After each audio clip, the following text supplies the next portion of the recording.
My name is Connor Jacobs. I tested positive for coronavirus.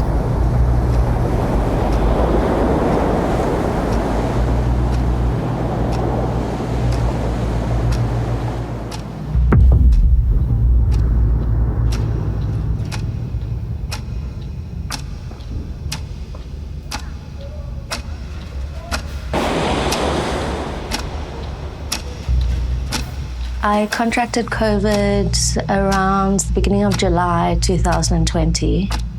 I didn't really have huge understanding of what was going to be coming my way. I felt like I was suffocating. Those first few days, I was so sick. I would feel so dizzy, I was coughing a lot, chest pain. On the Sunday, we actually had the paramedics at our house. I felt like the walls were just closing on me. We're dealing with a pandemic, something that's unknown. My lips went blue and I couldn't breathe at all. I followed the procedure. I wear my mask everywhere I go. I didn't see friends and family at all. I wash my hands all the time. I sanitize my hands all the time. I was extremely careful. How is it possible that I got this thing? The National Coronavirus Command Council has decided to enforce a nationwide lockdown with effect from midnight on Thursday, the 26th of March.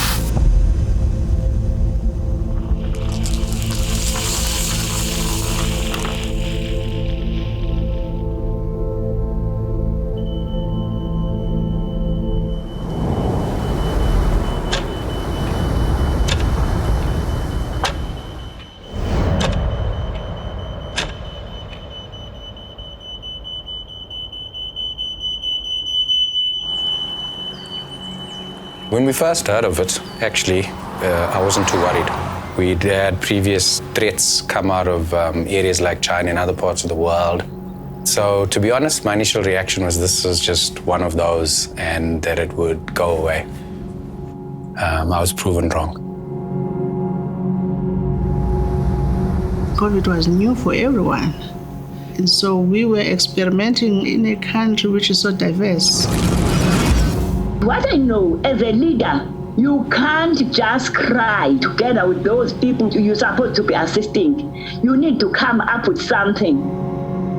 We had to learn new ways that they are going to have of doing funerals. We were an uneven kind of country, so I did worry about that unevenness. How you then tackle the COVID-19 in the urban area will differ from the rural areas. It's just unimaginable in my 30 years career as a medical professional. Some families were in a state of denial about new regulation, that their loved ones must not go home, must be buried within 3 days. They must not see their body before it can be buried. So it was a big challenge to us. You are mindful of everybody, the vulnerable groups. The pandemic came at a time where the country is already going through many colliding pandemics.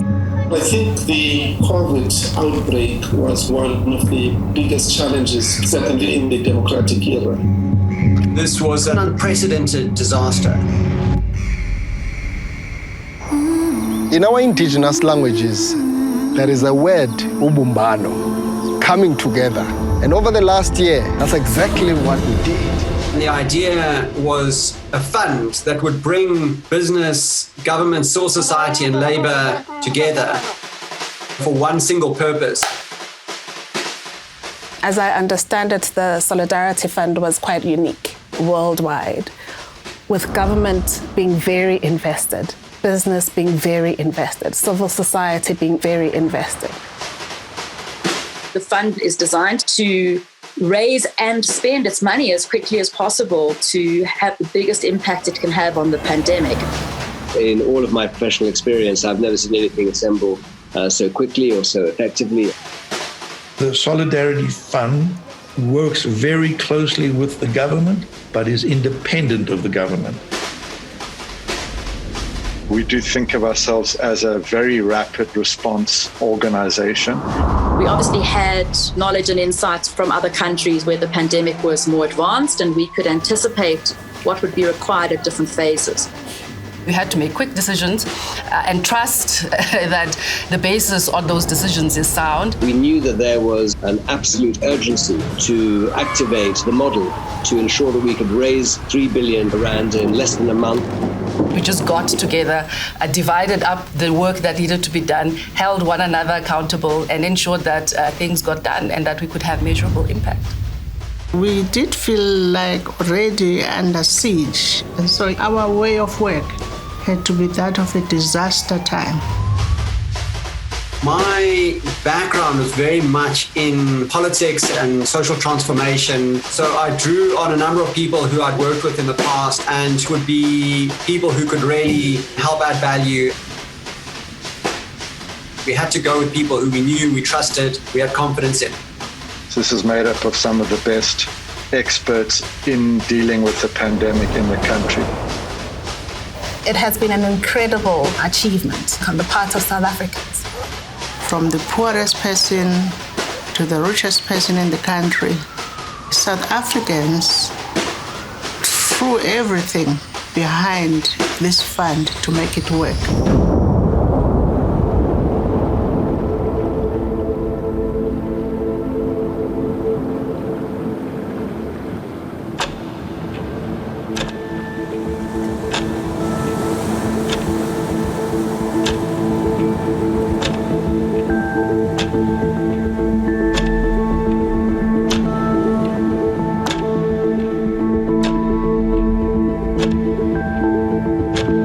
Just look at the socio-economic indicators as well, which have an impact on health and the state of health in this country.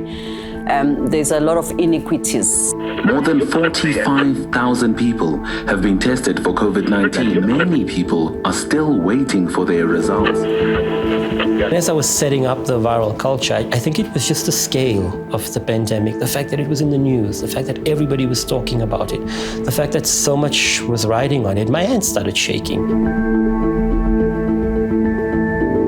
We were receiving in the peak around about 400 tests a day. The state labs were struggling to process quickly. I oversee a research institute that has an enormous capacity, and immediately I started thinking about how we could contribute.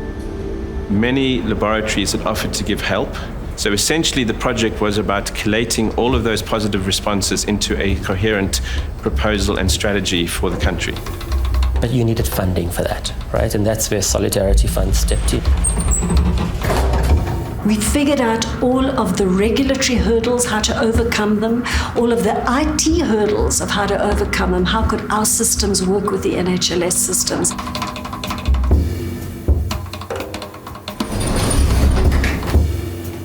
My lab manager told us, listen, we're going to be part of testing COVID samples. So NC asked for volunteers. So I just put my hand up saying I'm willing to come and help. And especially in the beginning of the pandemic, we are talking about a huge backlog, and some patients got only the test result back after a week or so. So I think that's where we came in and significantly helped NHLS to reduce the turnaround time of the testing. It's very seldom that you get 10 academic institutions and 2 government science councils working together. The labs were brilliant in the way that they handled this.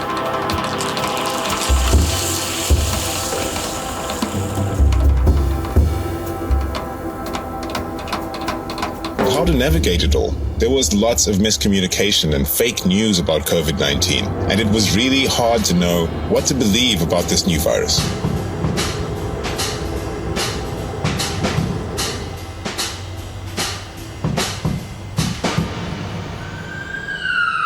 It started off slow in March, and we hit the peak in July. Every call came in as a COVID call. We trained how to put on your PPE, how to approach the patients, how to handle them, how to load.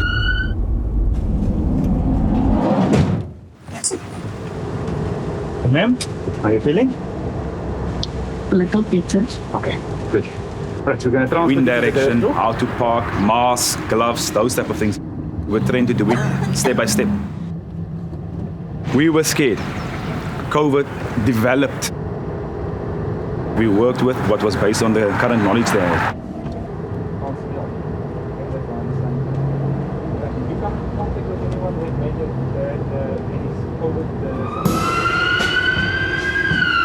We had over 30 of our staff who has contracted COVID.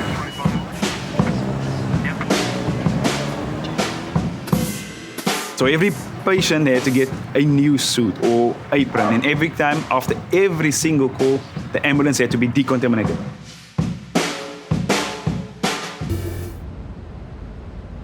One thing about health services is that you need their own body. Is the mask. We had healthcare workers on the front line of this crisis who were unprotected. It was like sending soldiers into battle without any protection. The problem was that every other country in the world had exactly the same challenge. This became every country for themselves. Prices were moving on a daily basis. So it was very hard to know, like, what was market price?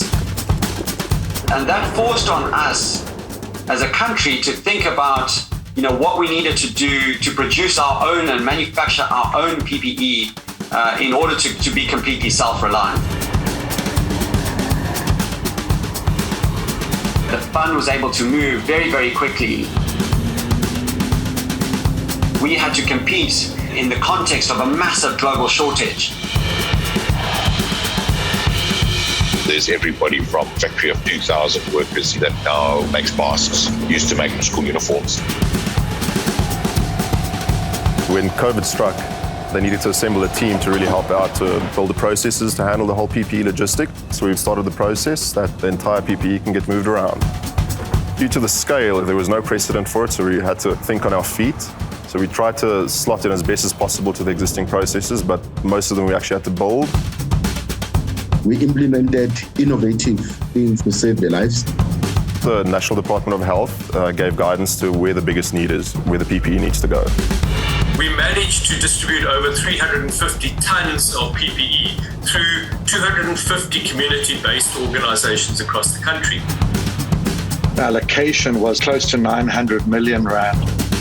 In the broader scheme of things, it was not very much, but we were able to step in where government was not able to respond.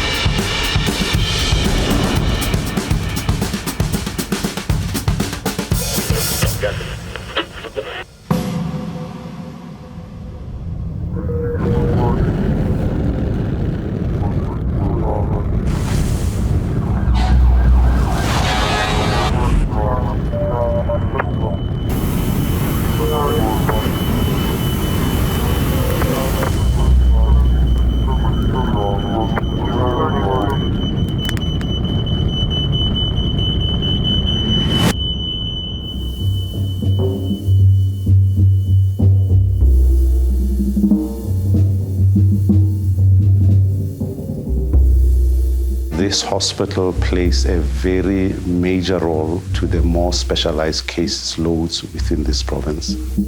Following the fire at Charlotte, the hospital was closed by the city of Johannesburg because it was not compliant with their fire regulations. You can understand when emergency department is not working, that impact is felt throughout. It was said for us to go through that process.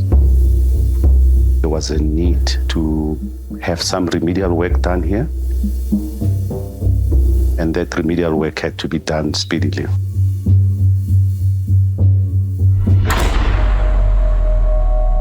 What was required was an accident and emergency department that met the requirements of the City of Johannesburg fire regulations. So the approach that we took here was to bring in a team of the appropriate professionals. Solidarity was a substantial funder of that initiative. We've provided each ward with its own information center. They can see exactly where the devices was triggered. There is also a fireman's telephone system that you can have two-way communication with the wards by the fire department or the hotel component. One of the most important things are fire doors. You want to keep them open and out of the way of general use. And in the event of a fire, all this will be closed down to compartmentalize. One of the major concerns was that they didn't have fire water to fight fires. We've installed a booster system that will be feeding this section of hospital that we worked on to ensure that there's adequate water pressure and flow in the event of a fire. When we saw an involvement of partners that were able to come in and try and facilitate that process, that was a joy to us. Then it allowed us to fulfill our roles on COVID-19, our roles in terms of other emergencies, including trauma, which are really significant within this area that we are dealing with.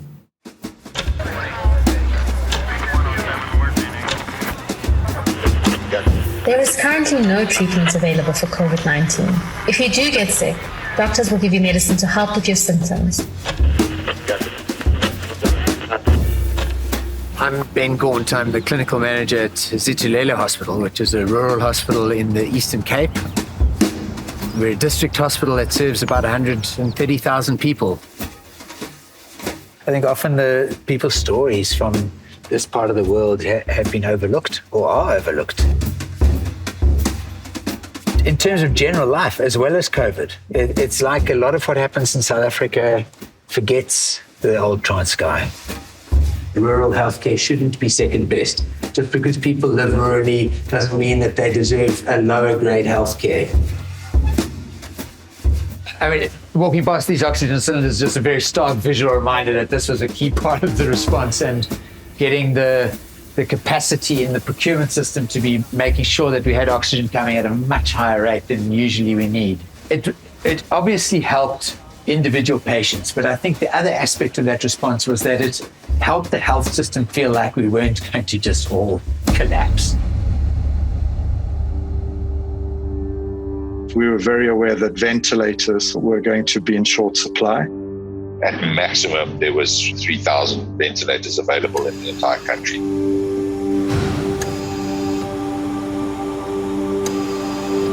Part of the funding was to import 200 proper invasive ventilators, but a critical response was to support the National Ventilator Project.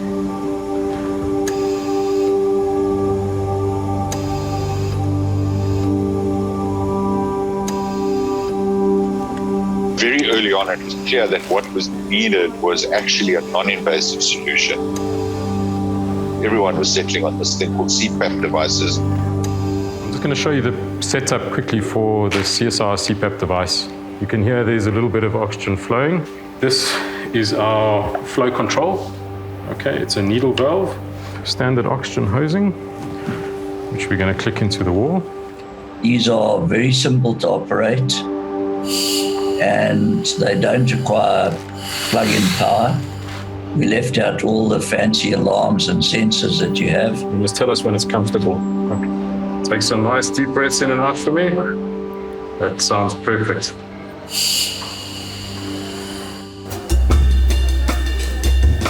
It's incredible that in record time, the government, through the help of Soraya, was able to line up multiple contenders to have their prototypes approved.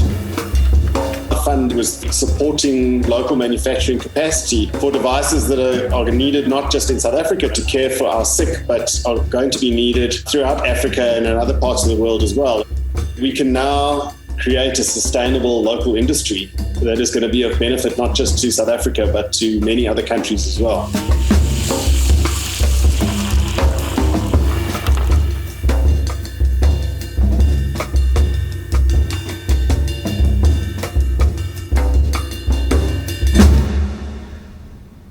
My name is Dr. Mohammed Farid Abdullah.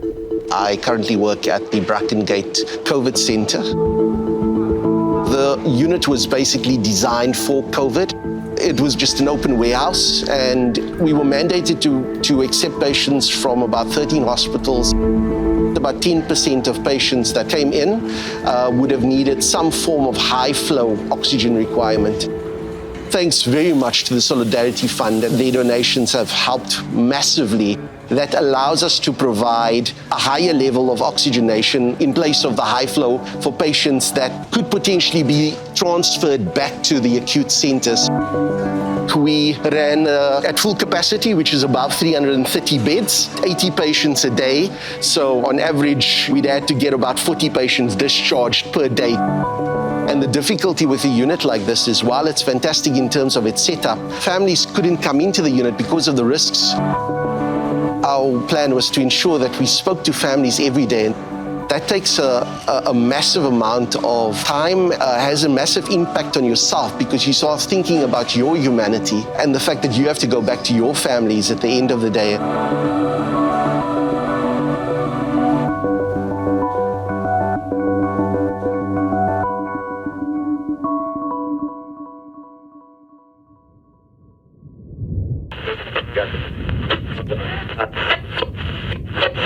We know that one of the hardest parts of the lockdown is that families are struggling to afford food. This is because so many people have lost their jobs and informal economic opportunities have been shut down.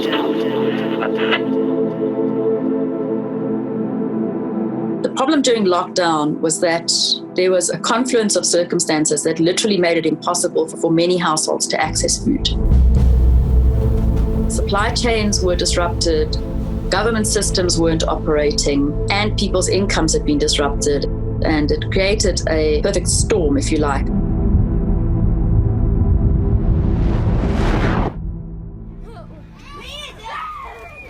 The lockdown was followed by a food crisis.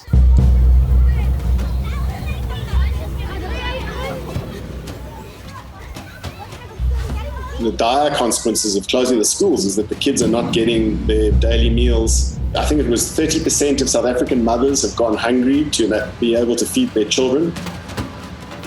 So it became very clear that there had to be some kind of immediate crisis response to the issue of food security and hunger.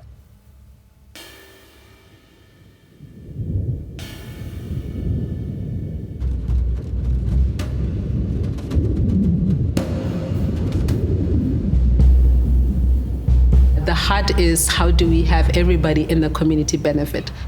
I struggle as a pastor. I struggle. There are nights where I cry because I'm like, this is not right. This is not fair. And then I wake up the next day and I have to dust my feet and come back and say, who needs it the most? Who needs it the most? Because people are hungry. People are desperate for food. And that has been a battle for me personally, because going home knowing very well that somebody got and somebody else did not get is hard.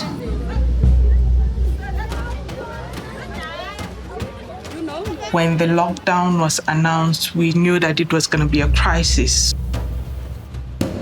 It was scary to get into the community because everyone was hungry and looking for food. When we went out one day, we had 350 food parcels on that day, and the queue was more than 10,000 people.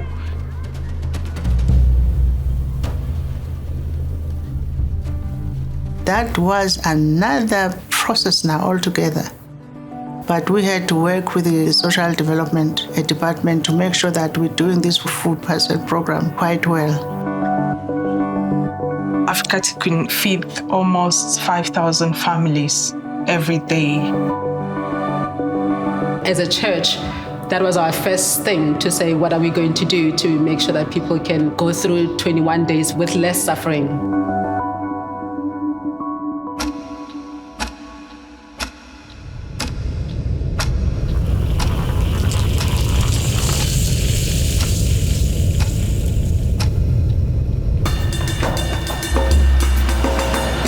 COVID offered us a unique opportunity as a country. We are not geared up to talking to people on the ground. We got involved with the fight against COVID by collaborating with the Solidarity Fund, by donating funding towards their programs. So it started with a steering committee chaired by our Chief Executive Officer, Mr. Neil Froneman. I called my team into action very early in March to develop a crisis COVID steering committee, and we met daily to start developing these COVID protocols. And especially as the largest employer outside of government, with 80,000 employees, we had a significant challenge. All in all, we managed to get licenses for us to have accredited isolation facilities, accredited quarantine facilities, as well as accredited vaccination sites. Every single employee would access primary health care on their way to their workplace, right up to the level of the shaft, so they don't have to pay a cent in order to access primary health care. Anglo American had two priorities, really. That was first and foremost the health of our people, and then our business and our communities in which we operate. We needed to first look internally in terms of how we supported all of our employees. We had a number of wide-ranging interventions in the communities. The first was education and communication campaigns, teaching people about COVID, teaching people what they could do to protect themselves and their families against that. We worked on ensuring clean water supply so that people would have enough water to wash their hands. We fixed up a number of hospitals that we had mothballed. We then said, who else do we partner with? But also to make sure that we looked at sustainable ways of making sure that communities were able to thrive beyond food parcels. A program like the one that the Solidarity Fund introduced on input vouchers for community gardens and for people to use their land much more productively is a very important initiative.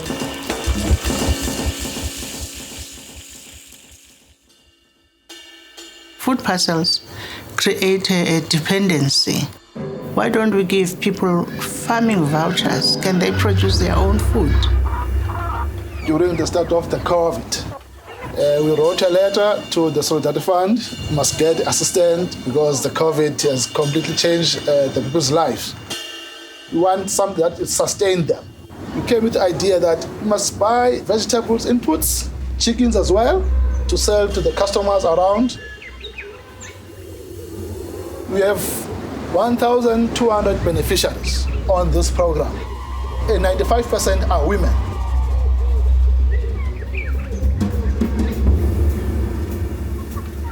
They're selling chickens, they're selling cabbage, they're selling carrots, they're selling those piglets. They keep the profit, they go and buy another one, and even the food and the medication. We have created some small entrepreneurs. Philanthropy sometimes brings what it perceives as required, but does not check. In fact, that is what is required. For systemic change, it's a long game. It's not going to happen after a year.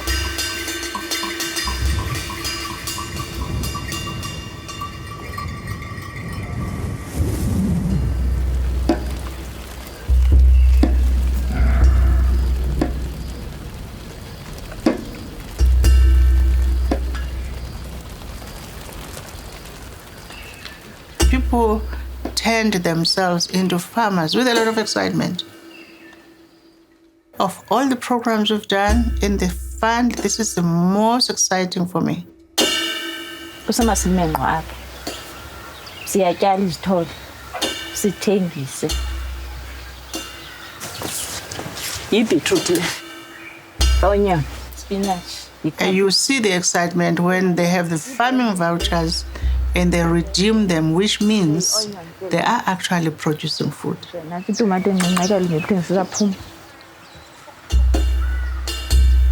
This was a fantastic way in which we were able to localize the identification of people who needed food and also ensure that they could access food in their own communities, even as they were locked down.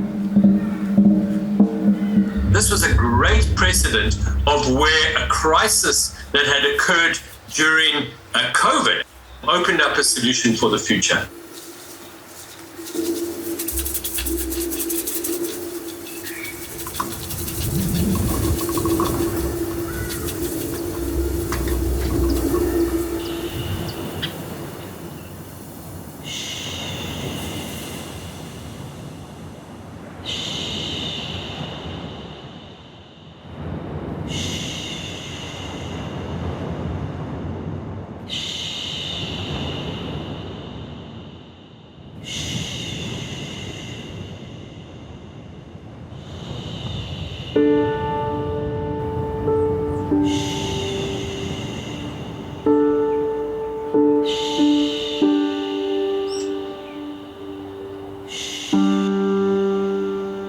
There's no program that can fix gender-based violence. It's about love, respect, and relationship. We are not here to be correct all the times and have all the facts. We're here to learn and learn from each other. The more we can help women get empowered, the more we can help people understand how to respect each other. We have love for one another. You'll treat each other with compassion, treat each other with respect. It's very important.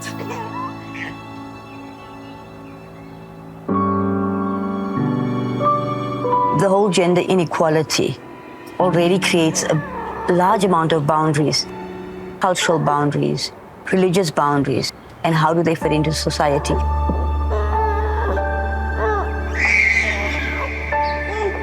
Many of the families don't have the privilege of having time to build relationships.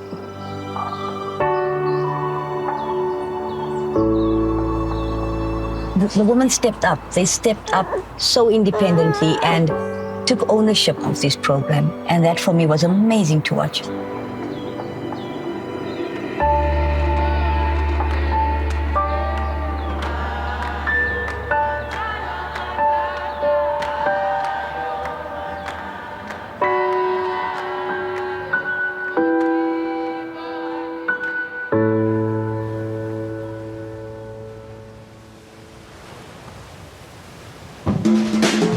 How bad the food security situation is right now? A Stats SA report found that nearly twice as many people. Basically, about 95 to 98% of South Africans listen to radio in some form.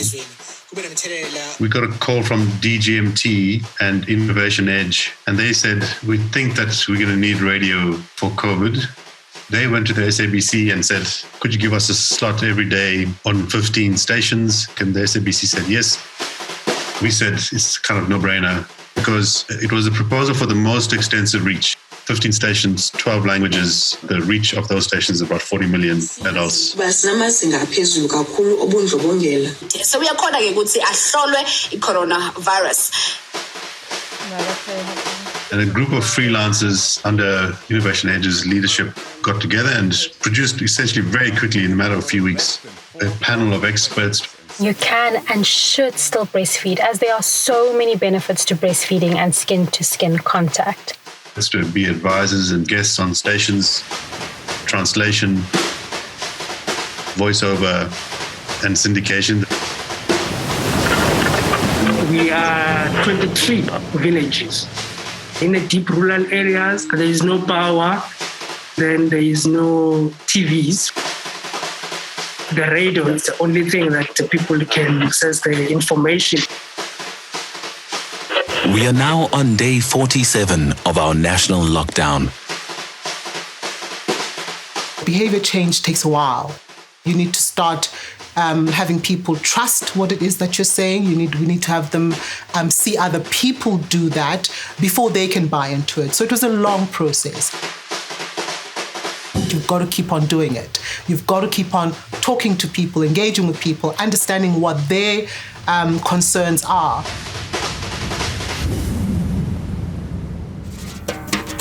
When COVID came in, we actually had to change our cultural ways. We couldn't hold meetings where we would educate people about the virus. So we were using the loud hailers to make announcements of COVID, make announcements of funerals that are going to be held, and all of the regulations that we know of.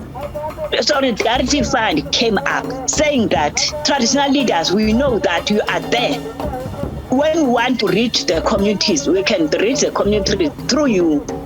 The traditional leaders have a certain kind of voice, and the loud hailers is very old-fashioned but very effective. South Africans are largely pulling together and trying to constructively engage with the new behaviours that are required and the new rules that are in place and so on. We want to have one song but many voices, and the more voices, the better.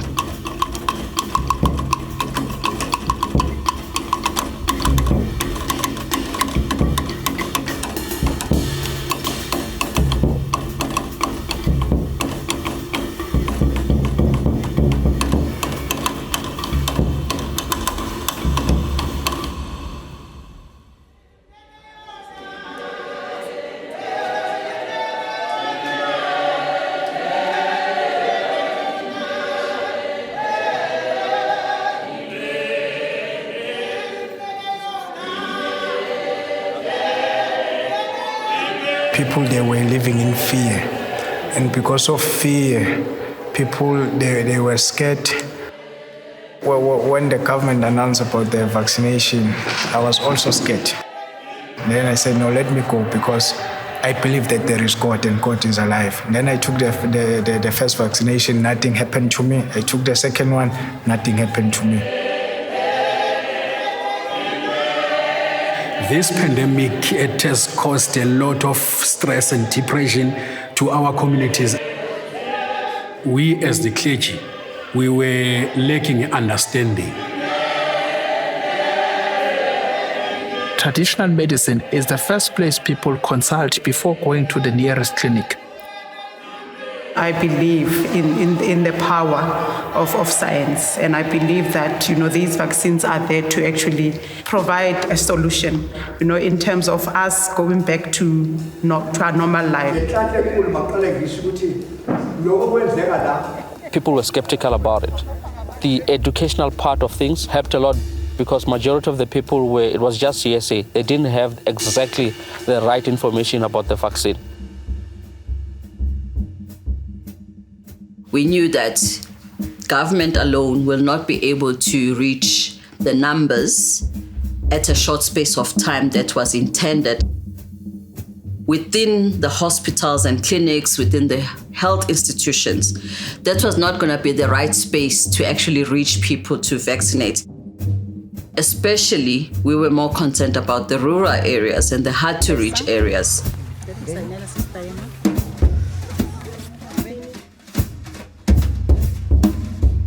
Our main mandate at that time was purely to drive the vaccine awareness within the rural areas. So we were the groundwork. We would actually go door to door. What I usually do when I enter the house, I greet the people around there. I talk to them and ask them questions. Now the job itself grew in terms, and it changed in terms of directions. The drive was to get people more vaccinated.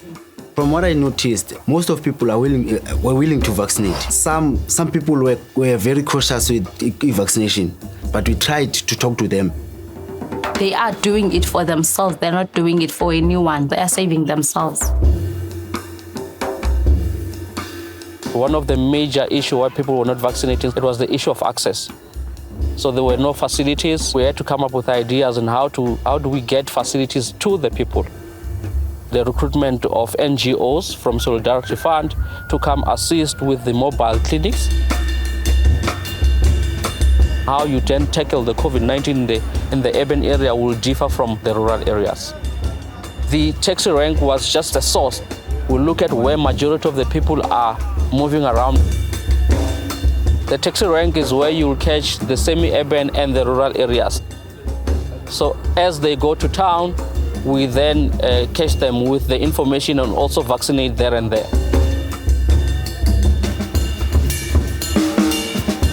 What we've done is just having that conversation with them with regards to the vaccine and its importance, and the immediate conversion from that conversation to a point of vaccinations.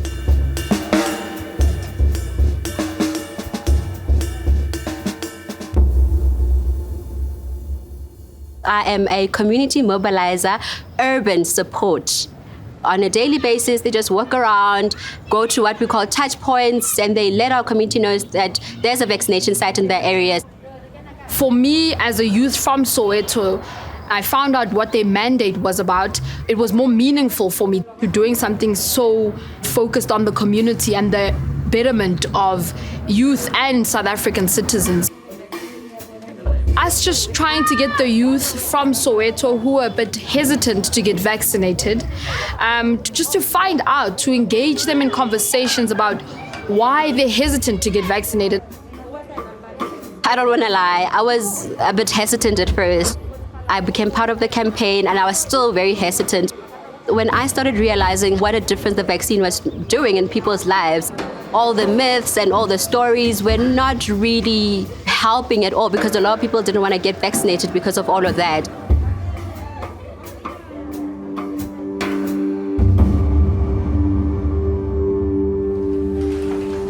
specifically with social media and COVID-19, a lot of incorrect information being shared with the public.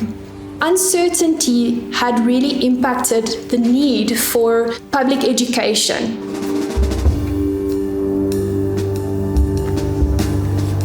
The call centre was established in July in response to a request to support the National Department of Health. Governments didn't really know how to react.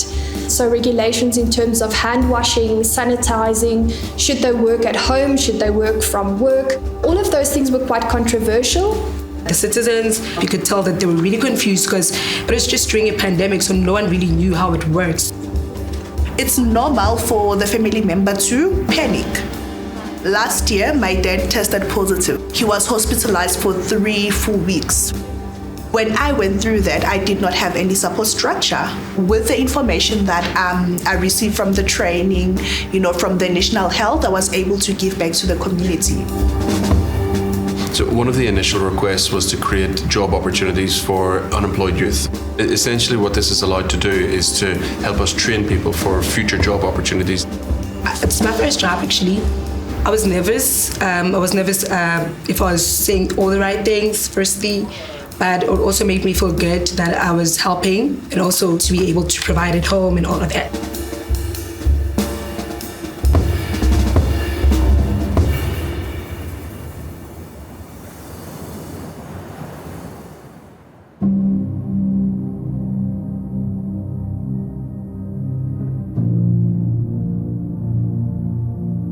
I've reflected on this a lot.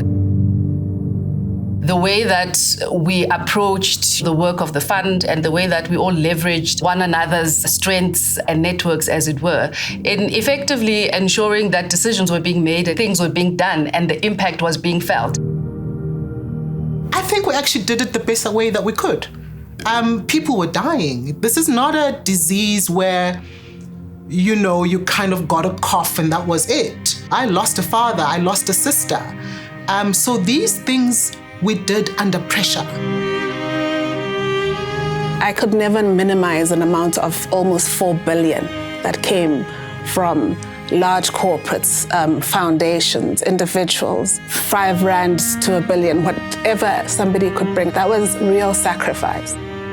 It's the first time, certainly I'm aware of, where you have the private sector working in lockstep with the state and supported by civil society in providing an emergency response to what is a national crisis. It has been an incredible achievement, I think, on the part of South Africans.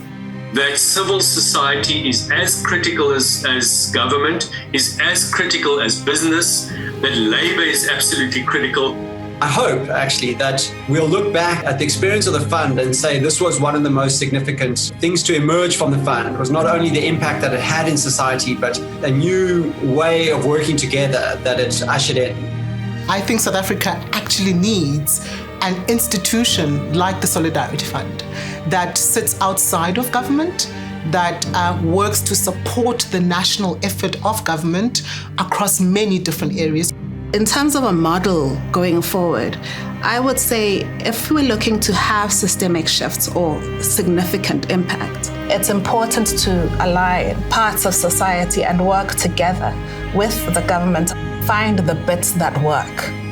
I think we've seen some green shoots, and I think that if everybody reflects on how it is that we've been able to do the good things that we've done, they'll realize that one of the important ingredients is that we were able to trust each other and work together and be cooperative and set aside kind of historical differences. Some people would ask you, what is your life purpose? And you wouldn't be able to answer that. But now I'm able to say, I've done something for the country.